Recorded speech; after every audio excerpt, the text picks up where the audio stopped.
Alrighty, hey guys, ZenAku here again, playing for Team Seraphic Nexus. I'm just going to be commentating my ladder play in Korea, and the game we've got here is a PvZ on Bullshit. So we'll see how this goes. What I might do is I might show you the all-in variants of the 4 Zealot Prism with Blink Local plus 2, and basically, it's very similar to the other one, as when you expand. The only difference is that you just make the extra, the quicker gateways, and you're more inclined to constantly chrono boost that plus 2 and that blink. And the reason why it's so strong is because if you can catch your opponent early enough, or they don't scout they don't see the Warp Prism with the Overlords, then you can get quite a lot of damage done.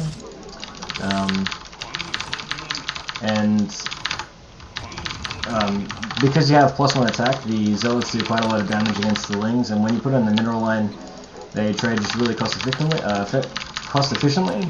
Normally at that point they'll have to make a few roaches, in which obviously the Immortals are very good against that. And when you attack early enough, they normally don't have that high of a Hydra count to be able to deal with the amount of Blink Stalkers and Immortals you have. And once the Hydra count is gets to a certain level, then the attack obviously becomes very hard to execute, because the Hydra shoot over the force fields and they're able to kill the sentries quite easily. So it's all really just about those timings. And the reason why it's very good on this map is because there's a lot of ramps that you can attack at. The area for you to force field is very good for this for those type of all-ins, with a lot of force fields and a lot of micro involved. But we'll have to see. So send down the probe now. Probably a little bit too late actually, but it's alright. Now he's actually sent 2 drones down, because normally this is a scenario where they do that if they think you're forge expanding, which you normally can pile and block. But it also just makes it a more 100% for them that they're definitely going to not get pushed around by that probe. So let's have a look. Just made that. So I just want to check the main again, see if he struck down his gases, make sure I don't get speedling or end or anything like that. Check down that pylon. So no gas is taken. I noticed that 1 egg is making, so it's probably just 2 Lings in there. Most likely just drones on the follow-up. So I want to quickly send my probe to his 3rd now. Make some more probes and chrono boost it. Chuck down the cannon and just send it across. Now, best case scenario is you want to try and take the gases and then block it off, but he's already got Lings here, so no real point. Oops.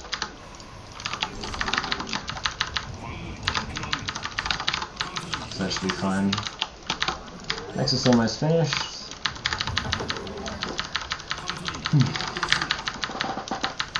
So really, there's a lot of things to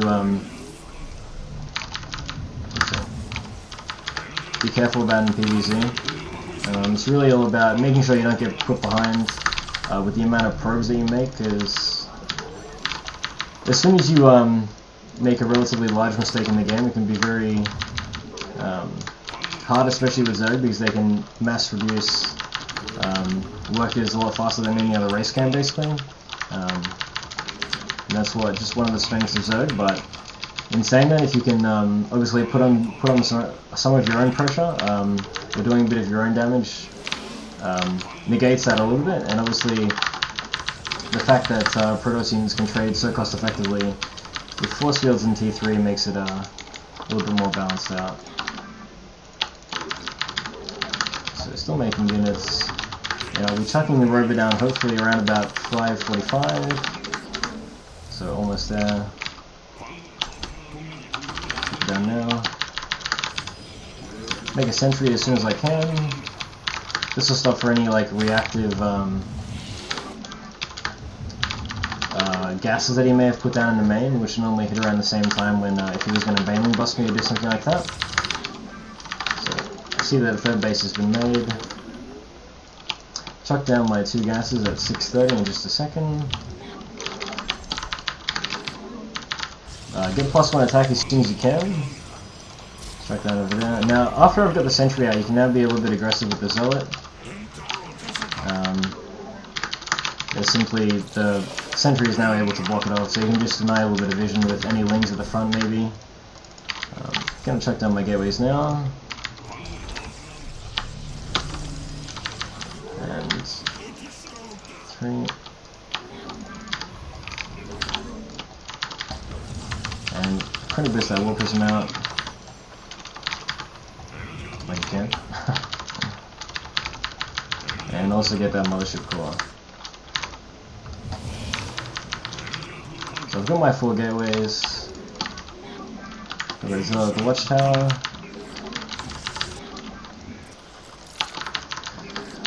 So unfortunately not that too much to do at the very start.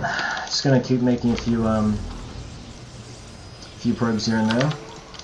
Start making my Immortals. And just chrono boosting as soon as you can on all of your things.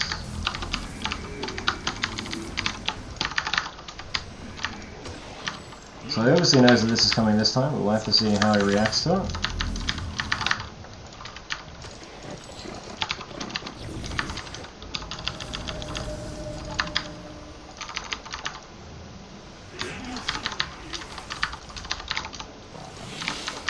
So I've messed up a little bit, unfortunately. This game I should have probably got that +1 attack before my gases, which probably would have made it finish around about now.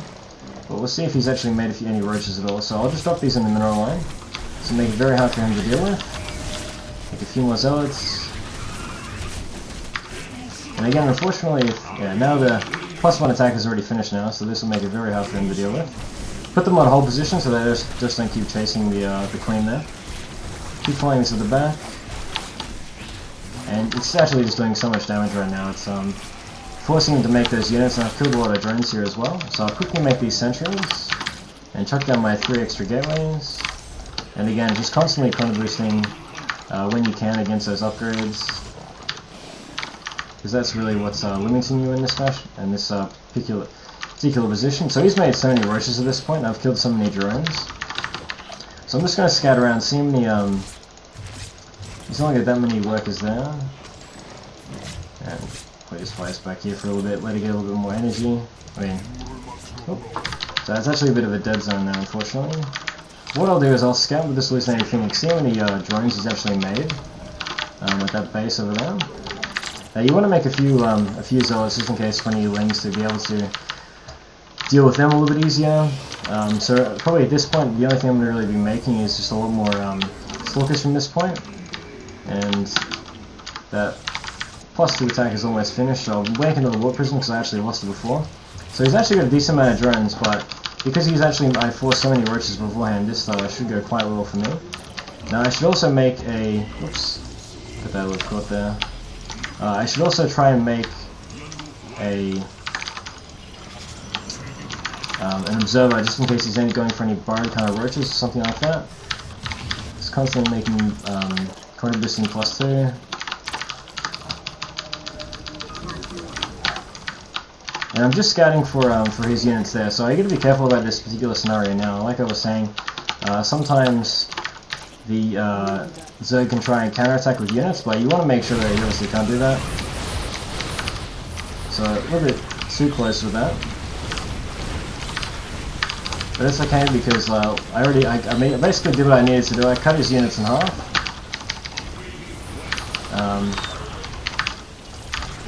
And I managed to basically lower his numbers by quite a lot. So I got my +2 now, I got my War Prism in position. Just looking at my chrono boost, see that, make sure I can almost chrono boost all my gateways so I can get like an extra round in very quickly at the same time. So I'll just quickly make these units now. And now that I can, I'll just quickly chrono boost my gateways. Oops. So I want to make sure that I can just...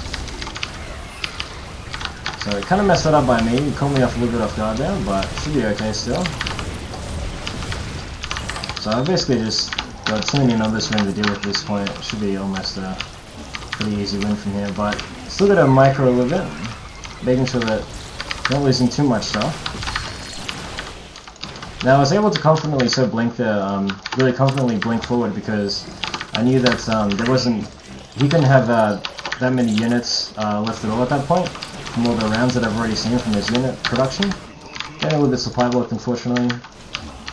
Just kill these rocks with better positioning, move this Warp Prism forward, and just make sure you walk in with a decent concave as you go into this next part.